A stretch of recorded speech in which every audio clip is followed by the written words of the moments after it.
တူတူပါပဲလို့ထင်နေတော့မဲလား။အောင်မဲမင်္ဂလာပါကျွန်တော်ကျွန်းဖြစ်ပါတယ်။ဒီနေ့မှာတော့ဖျားသခင်ဘလို့ဖျားလဲဆိုတော့နိုင်ငံလေးလာကြည့်အောင်။ကျွန်တော်ယုံကြည်သူတော်များကတော့မှဖျားသခင်ကအတူတူပါပဲကွာလို့ထင်နေတတ်ကြတယ်။ဒါပေမဲ့တမန်ကျမ်းစာမှာကတော့အဲ့လိုတစ်ချက်မှမပေါ်ပြထားဘူး။ဘလို့တွေပေါ်ပြထားလဲဆိုတော့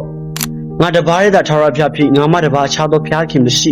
ချစ်ချင်းမြတ်တာဖြစ်တယ်ဗျာ။နာမတော်ဒီတန်ရှင်းခြင်းရှိတဲ့ဒီတဲ့။ဘုရားသခင်ရှိတဲ့နေရာတော်မှာတန်ရှင်းခြင်းရှိလို့တင်ရင်ချင်းလေးကိုချွတ်လို့တင်နေတဲ့အရာကတန်ရှင်းသောမြေဖြစ်တယ်လို့မောရှေကိုပြောတဲ့ဘုရားဖြစ်တယ်။ကောင်းကင်နဲ့မြေကြီးကိုဖန်ဆင်းတဲ့ဘုရားအစနဲ့အဆုံးဖြစ်တဲ့ထာဝရဘုရားဖြစ်တယ်။အလင်းဖြစ်စီလို့ပြောရင်အလင်းဖြစ်လာပြီးအမိန်တော်တစ်ခုရှိရင်မိန်တော်မူတဲ့အတိုင်းဖြစ်စီတဲ့ဘုရားဖြစ်တယ်။အရာအားလုံးရဲ့အချက်မှာတကိုးရှိပြီးမြင့်မြတ်တဲ့ဘုရားဖြစ်တဲ့ကြောင့်မလို့တည်ခြင်းမြင့်စုမှန်ကိုလည်းအောင်မြင်တဲ့ဘုရားဖြစ်တယ်။ဒါကြောင့်ကိုကခရစ်ယာန်တယောက်တမန်ကျမ်းစာကိုယုံကြည်တဲ့သူတယောက်ဆိုရင်အခုချိန်ကနေစပြီးကိုကိုးကွယ်တဲ့ဘုရားကထူးခြားတဲ့ဘုရားတကိုးကြီးတဲ့ဘုရားတန်ရှင်းတဲ့ဘုရားတဆူရီသောဘုရားဖြစ်တယ်ဆိုတော့ကိုမေ့နေပြီးဘာမှမထူးခြားဘူးတာမန်ပဲလို့ထင်နေတဲ့အတွေ့အကြုံကိုပြောင်းလဲပြဖို့အချိန်တန်ပါပြီ။